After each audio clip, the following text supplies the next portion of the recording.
Hello everyone, मेरा नाम अक्षता अग्रवाल है और मैं एक क्लिनिकल डाइटिशियन हूँ।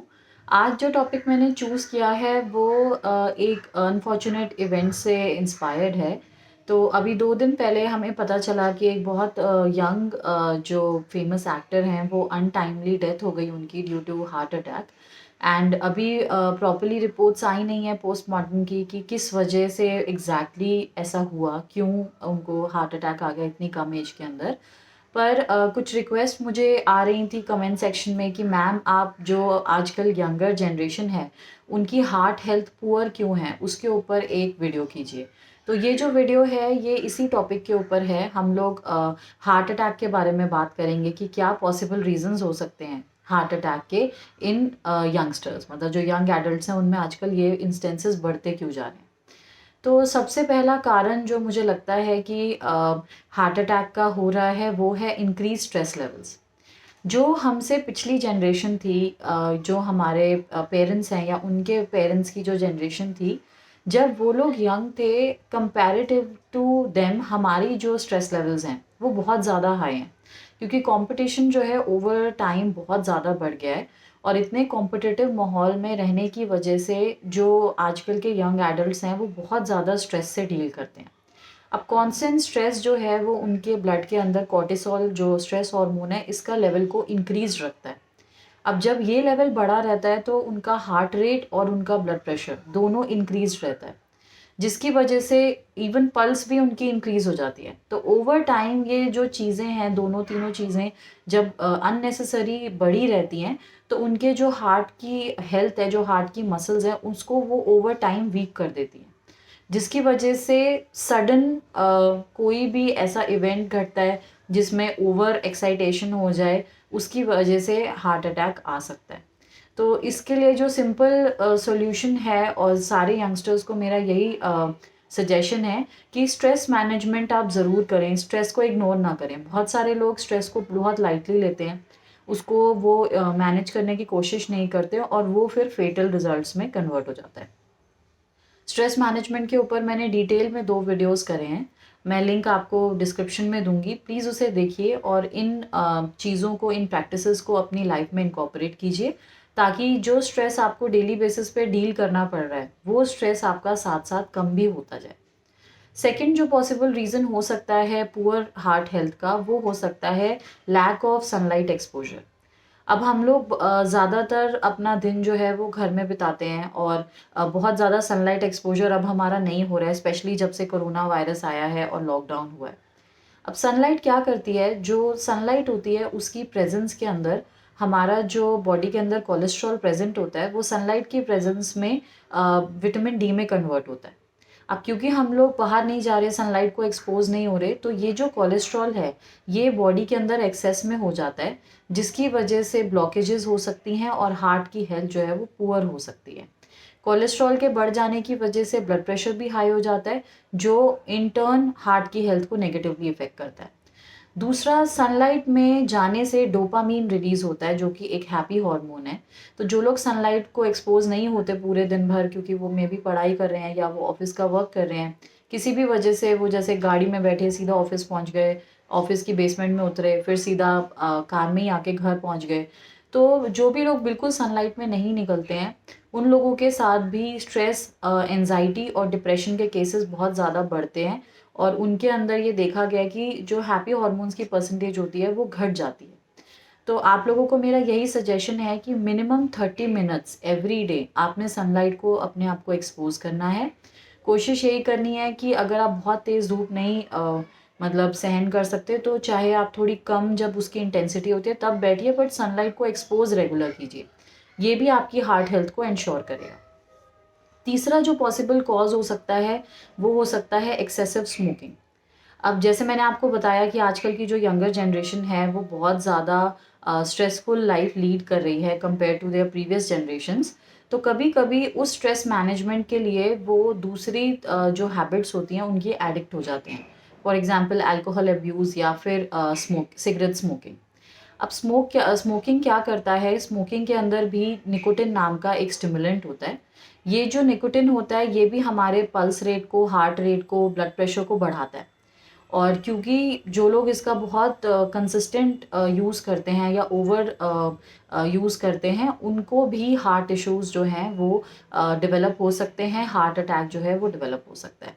तो इसलिए स्मोकिंग क्विट करें। अगर आप ऑलरेडी हैबिचुअल हैं तो उसको धीरे धीरे मतलब थोड़े-थोड़े सिगरेट्स कम करते जाइए और उसको टेपर ऑफ करके इस हैबिट को छोड़ने की कोशिश कीजिए। स्मोकिंग सजेशन प्रोग्राम्स भी हैं, बहुत सारे हॉस्पिटल्स में अवेलेबल हैं। वहाँ पे काउंसलिंग के साथ-साथ स्मोकिंग छुड़वाने की मेडिसिन्स भी दी जाती हैं, आप उसे भी कंसिडर कर सकते हैं। चौथा जो इसका रीज़न हो सकता है वो है इम्प्रॉपर एक्टिविटी। या तो हम लोग एक्सेस कर देते हैं एक्टिविटी का, या उसका बिल्कुल कम कर देते हैं। दोनों ही हमारे हार्ट हेल्थ के लिए बहुत ज़्यादा रिस्की हैं। तो दोनों के बारे में मैं आपको बताती हूँ। अगर आप ओवर एक्टिविटी कर रहे हैं, यानी आप जिम में या जो भी वर्कआउट आपकी चॉइस का है उसको एक्सेस कर रहे हैं, तो इससे क्या होता है कि आपका जो हार्ट रेट है वो बहुत ज़्यादा बढ़ता है, आपका ब्लड प्रेशर बहुत ज़्यादा बढ़ता है और आपकी बॉडी अननेसेसरीली अलर्ट और एक्टिव रहती है, जिसकी वजह से बॉडी को काम डाउन होने का, रिलैक्स होने का और रिकवर होने का मौका नहीं मिलता। इतनी एक्साइटेशन जब बॉडी को मिलती है और हार्ट को कॉन्स्टेंटली वर्क करना पड़ता है, हार्ट पे प्रेशर आता है, तो उस केस में भी हार्ट अटैक आने के चांसेस बहुत ज़्यादा इंक्रीज़ हो जाते हैं। तो ये बहुत ज़रूरी है कि अगर आप फिज़िकल एक्टिविटी कर रहे हैं तो उसको ओवरडू ना करें, ड्यूरेशन वाइज़ भी और इंटेंसिटी वाइज़ भी। अपनी बॉडी की लिमिट्स को समझिए और more than 1 hour, 1 and a half hour physical activity को ना करें, चाहे वो कोई भी एक्टिविटी हो। दूसरा, जो लोग भी जिमिंग करते हैं, स्पेशली जो लोग वेट ट्रेनिंग करते हैं, उनके लिए मेरा ये सजेशन है कि प्लीज़ कार्डियो एक्सरसाइजेज़ ज़रूर इनकॉर्पोरेट करें। कार्डियो एक्सरसाइजेज़ से हार्ट स्ट्रॉन्ग होता है, हार्ट को स्ट्रेंथ मिलती है और इस तरह के इंसिडेंसेस को आप अवॉइड कर सकते हैं। तो अगर आप 1 घंटा फिज़िकल एक्टिविटी कर रहे हैं, 1 घंटा आप अपना वर्कआउट कर रहे हैं, उसमें से मिनिमम 20 मिनट्स कार्डियो होना बहुत-बहुत ज़रूरी है। अब आ जाते हैं अंडर एक्टिविटी के ऊपर। जो लोग बहुत सेडेंटरी लाइफ़स्टाइल लीड करते हैं और बिल्कुल फ़िज़िकल एक्टिविटी नहीं करते, तो उनकी भी हार्ट हेल्थ बहुत पुअर हो जाती है। उसके 2 कारण हैं। पहली चीज़ तो क्या है कि जो एक्सरसाइज़ है वो हमारे स्ट्रेस को रिड्यूस करता है। तो जो लोग एक्टिविटी नहीं करते उनके स्ट्रेस लेवल्स बहुत ज़्यादा हाई रहते हैं। सेकेंडली, फ़िज़िकल एक्टिविटी करने से हमारा ब्लड सर्कुलेशन प्रॉपर रहता है और हार्ट को कंसिस्टेंट जो न्यूट्रिएंट्स हैं वो मिलते रहते हैं, क्योंकि जो ब्लड फ्लो है वो दोनों तरफ होता है। मतलब जो ब्लड है, क्योंकि हार्ट भी एक ऑर्गन है, उसे भी ब्लड चाहिए, उसे भी नरिशमेंट चाहिए। तो अगर आप फिज़िकल एक्टिविटी नहीं करते हैं, स्पेशली अगर आप कार्डियो एक्सरसाइजेज़ नहीं करते हैं, तो आपके हार्ट को वो स्ट्रेंथ नहीं मिलती। तो ओवर टाइम आपका वज़न बढ़ने लगता है, ओवर टाइम आपकी फैट परसेंटेज बढ़ने लगती है, जो आपके ब्लड प्रेशर को बढ़ाता है, कोलेस्ट्रॉल लेवल को बढ़ाता है। ये सब चीज़ें मिलके आपके हार्ट हेल्थ को अफ़ेक्ट करती हैं। तो मेरा आपसे यही सजेशन है कि minimum of 30 minutes and maximum of 1 and a half our आप फिज़िकल एक्टिविटी एवरी डे कीजिए। ये आपके हार्ट को बिल्कुल परफेक्टली हेल्दी रखेगा। अब फाइनल जो मुझे लगता है कि कॉज़ है हार्ट अटैक्स का, वो है अनहेल्दी ईटिंग। अब पहले जो जनरेशन्स थी, उनकी जो भी ईटिंग होती थी अपार्ट फ्रॉम रेगुलर ईटिंग, वो ज़्यादातर चीज़ें घर में बनाई जाती थी, इवन इफ़ वो फ्राइड भी होता था।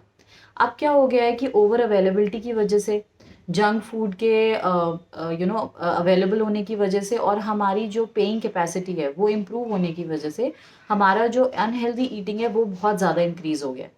तो आजकल हम जो फूड्स खा रहे हैं वो एक्सेस होते हैं सॉल्ट के अंदर, क्योंकि हम प्रिजर्वेटिव्स वाली चीज़ें प्रेफर कर रहे हैं, क्योंकि इंस्टेंट होती है, इजी टू ईट होती है, क्विकली प्रिपेयर हो जाती हैं। हम लोग एक्सेस शुगर कंज्यूम कर रहे हैं। जितने भी बेकरी गुड्स अवेलेबल हैं वो हमारी कंजम्पशन पहले के मुकाबले बहुत ज़्यादा बढ़ चुकी है। इसके अलावा जो ऑयली चीज़ें हैं, फ्राइड चीज़ें हैं, उनका इंटेक भी हमारी डाइट के अंदर पहले के मुकाबले बहुत ज़्यादा बढ़ चुका है। तो ये जो सारी चीज़ें हैं, ये मिलके हमारी बॉडी को unnecessary inflammation, unnecessary bloating cause करते हैं और हमारे डाइजेशन को स्लो डाउन करते हैं, जिसकी वजह से इन टर्न हार्ट हमारा अफेक्ट हो रहा है। एंटीऑक्सीडेंट्स का इंटेक बहुत ज़्यादा कम हो गया है। डाइट के अंदर अगर हम एंटीऑक्सीडेंट्स खाते रहेंगे तो हमारा हार्ट एनीवेज़ हेल्दी रहेगा। तो मैंने बहुत सारे वीडियोज़ के अंदर एंटीऑक्सीडेंट्स कवर करे हैं। अभी मैंने कुछ दिन पहले ब्लड प्रेशर पे एक वीडियो अपलोड किया था, उसमें भी मैंने एंटीऑक्सीडेंट्स के बारे में आपको बताया है।